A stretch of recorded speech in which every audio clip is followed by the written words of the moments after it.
खबरों में बने रहने के लिए बेल आइकन दबाएं और फर्स्ट इंडिया न्यूज को सब्सक्राइब कीजिए। देश में आज से घरेलू फ्लाइट्स का संचालन शुरू हो गया है, जिसके चलते जयपुर एयरपोर्ट से भी फ्लाइट्स ने उड़ान भरी। हालांकि पहला दिन एयरलाइंस और यात्रियों के लिहाज से अच्छा नहीं रहा, तो वहीं जयपुर एयरपोर्ट पर आज करीब 1 दर्जन से ज्यादा फ्लाइट रद्द हो गई। ये रिपोर्ट आप देखिए। केंद्रीय नागरिक उड्डयन मंत्रालय ने 5 दिन पहले जब फ्लाइट संचालन 25 मई से शुरू करने की बात कही थी, तो उम्मीद जताई जा रही थी कि फ्लाइट्स का आवागमन अच्छे से रफ्तार पकड़ेगा। लेकिन पहले दिन ही हवाई यात्रियों को निराशा झेलनी पड़ी। दरअसल जयपुर एयरपोर्ट प्रशासन को 20 फ्लाइट संचालित करनी थी, लेकिन उनमें से 12 फ्लाइट्स रद्द हो गई, क्योंकि यात्री भार कम रहने से एयरलाइंस के लिए भी फ्लाइट संचालित करना मुश्किल था। आपको बता दें कि सुबह पहली फ्लाइट सुबह 5:45 पर स्पाइस जेट द्वारा संचालित होनी थी। ये फ्लाइट जयपुर से सूरत के लिए रवाना होनी थी, लेकिन एयरलाइन ने इस फ्लाइट को रद्द कर दिया, जिसके बाद स्पाइस जेट ने सुबह 7:20 पर जालंधर जाने वाली दूसरी फ्लाइट्स को भी रद्द कर दिया। इसके बाद सुबह 8:45 पर जयपुर एयरपोर्ट पर बेंगलुरु से एयर एशिया एयरलाइन की पहली फ्लाइट पहुंची। इस फ्लाइट से 145 यात्री जयपुर पहुंचे। वापसी में सुबह 9:45 बजे यही फ्लाइट बेंगलुरु के लिए रवाना हुई।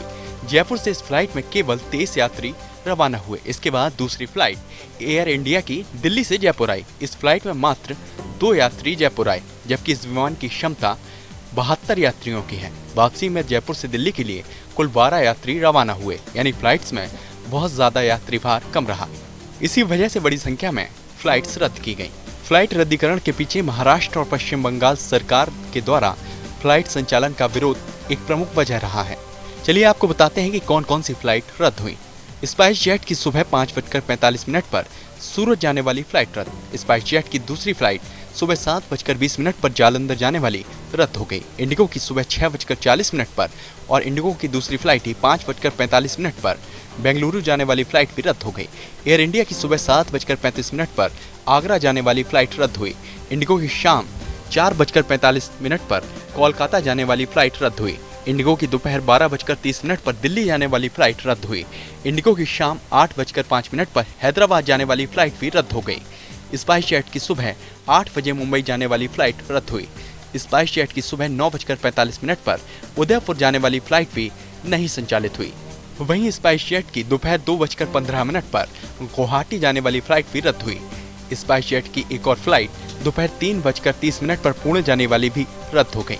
आज जो 20 शेड्यूल फ्लाइट थी, उसमें से अभी हमारे पास जो 9 फ्लाइट की कैंसिलेशन आई है। ये शायद ये है इसलिए है कि पहला दिन है, लोगों को ज़्यादा अवेयरनेस नहीं था, इसलिए जो तो कॉन्फिडेंस नहीं थे, इसलिए शायद कुछ फ्लाइट कैंसिल करनी पड़ी हैं। पर मैं समझता हूँ धीरे धीरे जैसे जैसे समय बढ़ेगा तो ये ऑक्यूपेंसी भी बढ़ेगी। करीब 2 महीने के लॉकडाउन के बाद जब फ्लाइट संचालन फिर से शुरू हुआ, तो यात्रियों के लिए नए अनुभव सा रहा। फ्लाइट में बोर्डिंग के लिए जाने वाले यात्रियों को डिपार्चर एरिया में कई नए नियमों को फॉलो करना पड़ा। यात्रियों को मेडिकल स्क्रीनिंग और सुरक्षा जांच के दौरान टचलेस सिस्टम को अपनाया गया।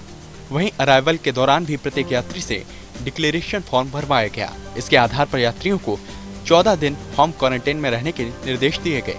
कुल मिलाकर पहला दिन हवाई यात्रा के लिहाज से बहुत अच्छा साबित नहीं हुआ, लेकिन उम्मीद की जा रही है कि आगामी दिनों में न केवल यात्रियों की संख्या बढ़ेगी, साथ ही फ्लाइट का संचालन भी गति पकड़ेगा। Kashiram Chaudhary, first India news, Jaipur.